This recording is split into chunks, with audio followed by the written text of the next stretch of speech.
From the Hussman School of Journalism and Media at the University of North Carolina at Chapel Hill, covering the full range of Tar Heel athletics. This is Sports Extra. For the second weekend in a row, the only UNC team to taste defeat is football. And this one was personal. Good morning and welcome to Sports Extra. I'm Charlie Costel. And I'm Ashley Humphrey. Thanks for joining us. The Tar Heel football team started ACC play against rival Duke Saturday night, fighting to keep the victory bell. Carolina quickly generated an offense, converting on a 4th-and-1 attempt with this touchdown pass to J.J. Jones. The momentum continued into the second quarter when Jacoby Criswell passed to Bryson Nesbitt, extending the lead to 17-0 at halftime. Carolina went to punt in the third quarter, but got blocked by Duke. Both teams touched the ball, and the Heels somehow came up with the recovery, giving Carolina a first down. The Heels scored a field goal shortly after, and towards the end of the third quarter, offense and defense got sloppy for the Heels. The defense allowed 3 Devil touchdowns, and despite multiple opportunities to get into field goal range, the offense couldn't respond. The team gave up a 20-point lead, breaking the 5-year win streak and losing to the Blue Devils 21-20. I mean, you never want to lose games. I mean, you lose one ACC game, there's still hope. Like, our season's not over, and I'm not going to quit on this team, and I know those guys in there, they're not going to quit on the team. So we're just going to keep moving forward and find a way. UNC had more than 400 yards of offense on the day and held Duke to just under that mark. But Duke controlled the ground game, holding the best running back in the ACC, Omarion Hampton, to just 103 yards. While Duke had 2 rushing touchdowns, Carolina was held to none, sending the bell down the road for at least a year. For more about the disappointing end to what started so well, here's Bethany Pryor with Passes with Pryor. Ashley, this was the tale of two halves. The first half of the game was exciting for Tar Heel fans, but the second half was tragic. Mac Brown wasn't happy with the run game on Saturday. Hampton had 103 yards, but on 29 carries, which made his average 3 yards per carry. On the other hand, Criswell was on fire as he threw for 251 yards and 2 touchdowns. Let's take a look at what made Criswell so effective in the first half. Now, Bryson Nesbitt goes into motion right here, which is going to cause confusion in the defense. We're going to see our cornerback and our linebacker right here. They're going to bite on Nesbitt's movement, which leaves J.J. Jones wide open. He goes downfield for a wide open catch, and he makes a great touchdown for the Heels. Now, this is the type of play we saw in the first half, but the second half was a completely different story. Mac Brown said the Heels had a hard time with Duke's blitz. Duke was blitzing corners, safeties, and linebackers, which caused confusion in the protection. The O-line gave up 2 sacks and 10 quarterback hurries. Now, this is the last drive of the game. UNC is looking to get into field goal range. They're down 20-21 so that they can win the game. These 2, the top defenders right here, they back off, which leaves 1 Duke defender to 1, 2, 3 Carolina offensive linemen. There are now 1, 2, 3 Carolina man on 4 Duke defenders. Now the linebackers are blitzing. There's 1 man wide open, and he's able to put pressure on Criswell. Criswell throws the ball away, and Duke's Trey Freeman gets the interception. Now that ended Carolina's hope of defeating the Blue Devils.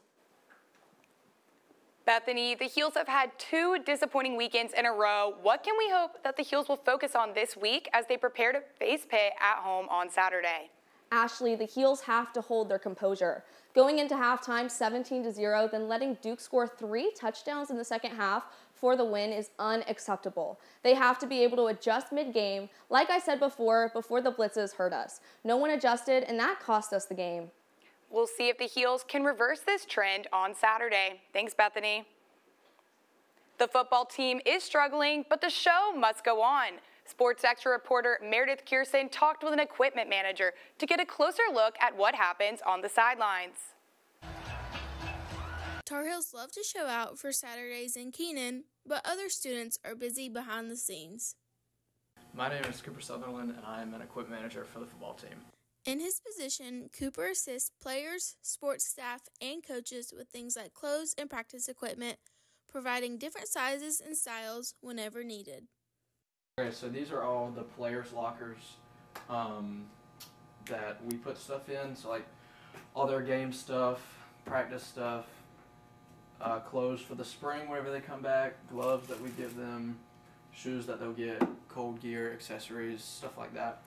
So during the game, it depends on what you're assigned. So we have people that'll run balls with the big X's across their chest. A lot of people do that, and that's fun. This year they have a new thing with coach-to-player communication, which is there's a mic inside the helmet of one of the players out there. So me and a couple of the other people that I work with hold the extra helmets. So if one person comes out, another person needs to go in with the mic. We hand them the helmet, and then they go in. During his time with the football team, Cooper has built strong relationships with players, coaches, and coworkers while traveling the country. He ensures the team's needs are met both on and off the field, contributing to the success of the Tar Heel program. I'm Meredith Kierson reporting. Fans hope Cooper's efforts can bring the Heels a desperately needed win against Pitt next weekend. The Carolina men's soccer team welcomed the Cal Golden Bears back to the East Coast on Friday at Dorrance Field.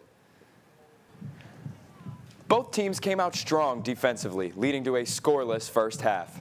Cal broke through in the 59th minute with a quick goal, but the Tar Heels responded just 7 minutes later.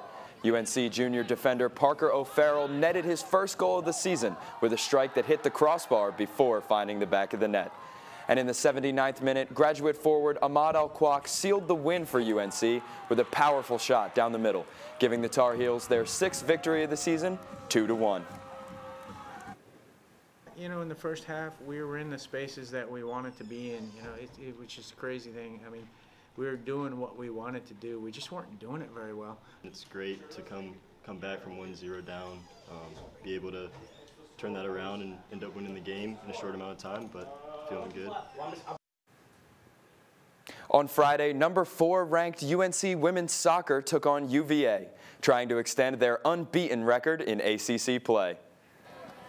In the 29th minute, Maddie Darlene made a run down the left-hand side and cut the ball back to Linda Olmark, who slipped it past the UVA goalkeeper to bring the scores level and get her first Tar Heel goal.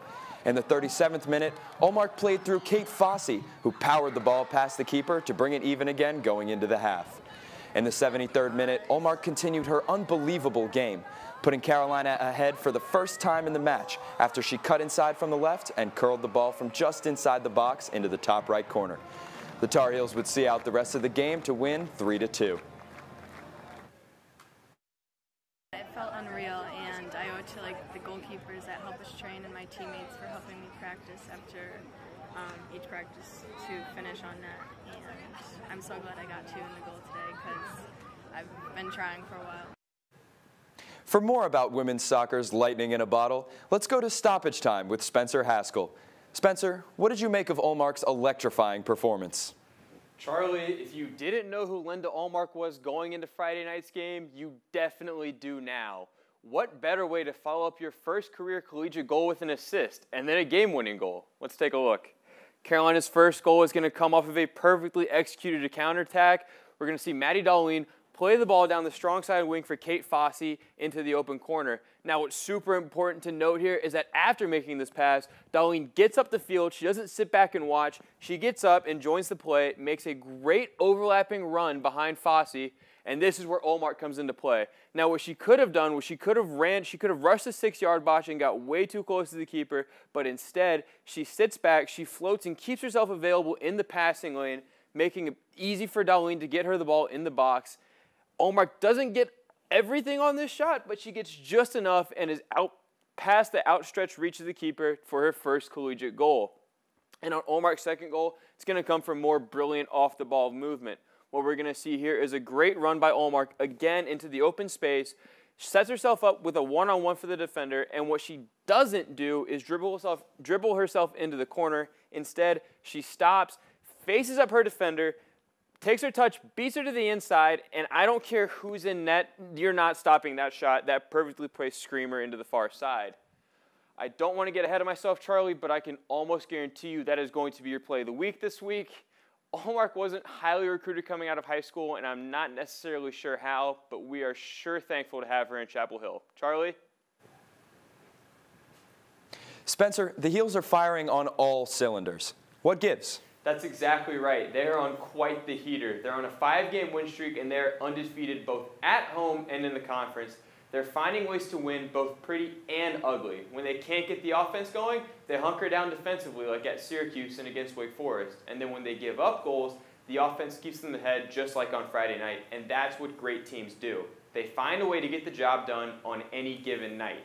It sure looks like it. Thanks, Spencer. UNC volleyball looked to stay undefeated at home in their ACC opener against Syracuse on Friday night.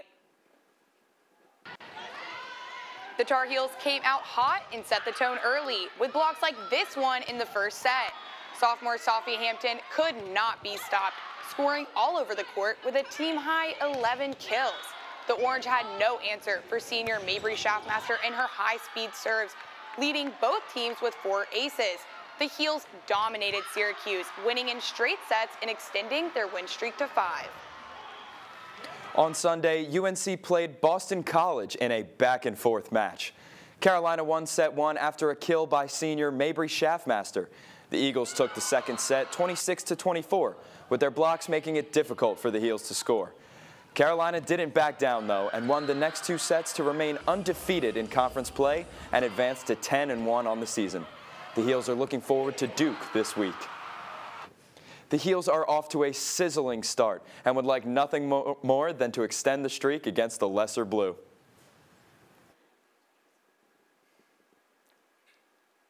The men's tennis team has been in Tulsa all week for the ITA Championships.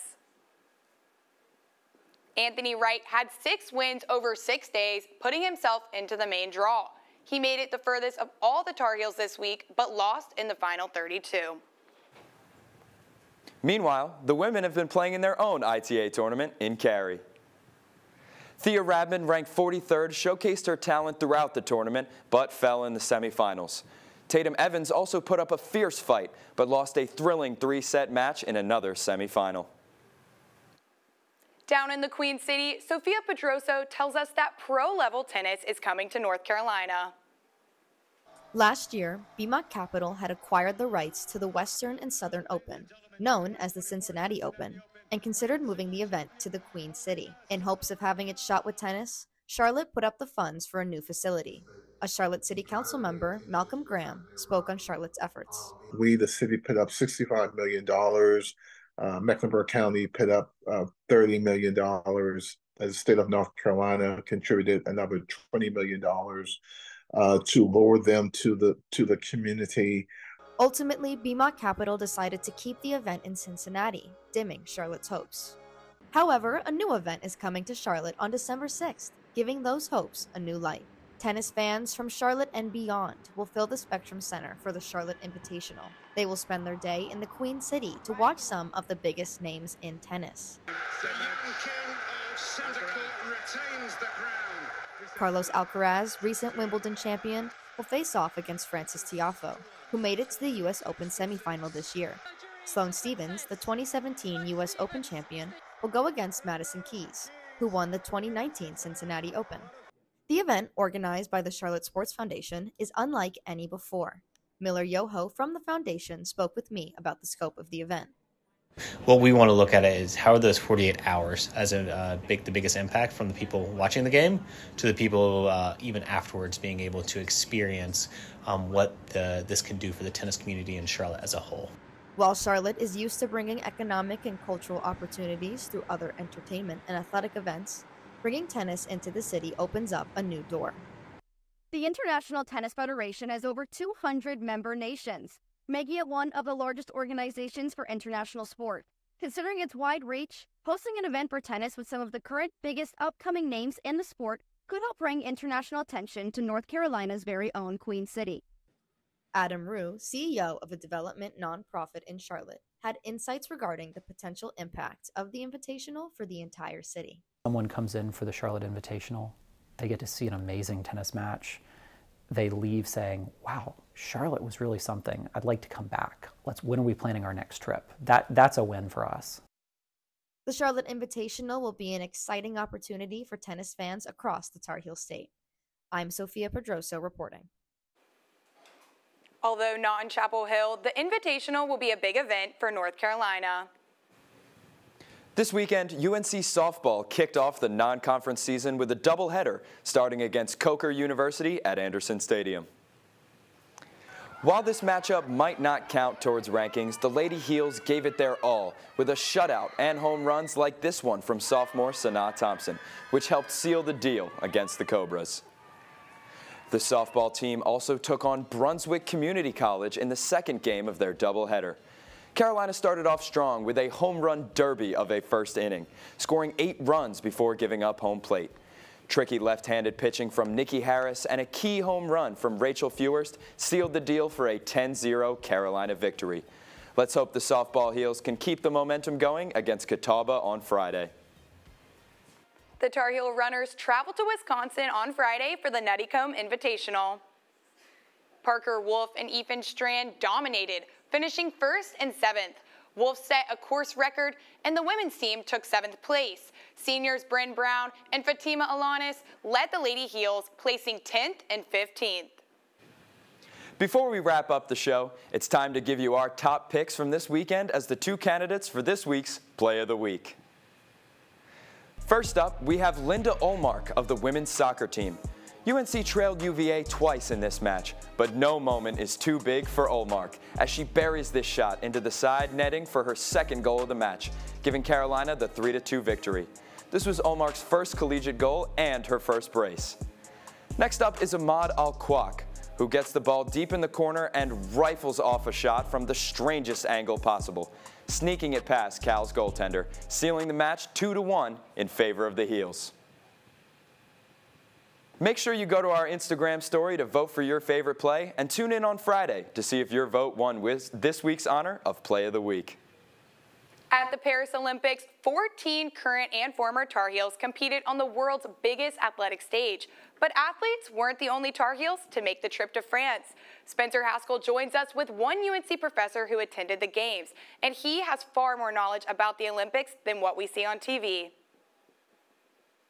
I gotta say, I was enchanted with what I found. For the past 2 summers, UNC history professor Matt Andrews has led a rather unique study abroad. I've been fortunate enough the last 2 summers to go to London and take about between 20 and 25 UNC undergrads for a 3-week course on the history of London and the Olympic Games. But this summer's trip looked a little different. And this year, it just so happened that the Olympics were not that far away in Paris, so we pushed it back to the end of the summer, and we all hopped on the train, and we spent 5 days, 4 nights in Paris. At Carolina, Andrews teaches some of the most popular courses on campus. And just like his study abroad, he teaches a class centered around the Olympic Games. So I teach courses on that explore the link between sports and politics throughout U.S. and global history. And for the last 8 years, I've taught a course that uses the Olympic Games to explore global politics. That's called the Olympic Games, A Global History. In Paris, Andrews witnessed firsthand the positivity and the vibe of the Olympics. The camaraderie that was there, the international camaraderie, you know, people from China and from the Netherlands and Spain. Everyone seemed to be having so much fun. There was so much togetherness. So how will the Paris Games be remembered? I think this one's going to be remembered as one of the special ones. The Parisians put on a pretty spectacular show, you know, from the Eiffel Tower with the Olympic rings on it. The arenas themselves just look spectacular. I'm Spencer Haskell, reporting. Ashley, you had the chance to be in Paris during the Olympics, so tell me, what was your favorite venue? I have to agree with Professor Andrews. Watching beach volleyball in front of Eiffel Tower Stadium is unlike anything I've ever experienced. It looked incredible on TV. I couldn't imagine what it looked like in person.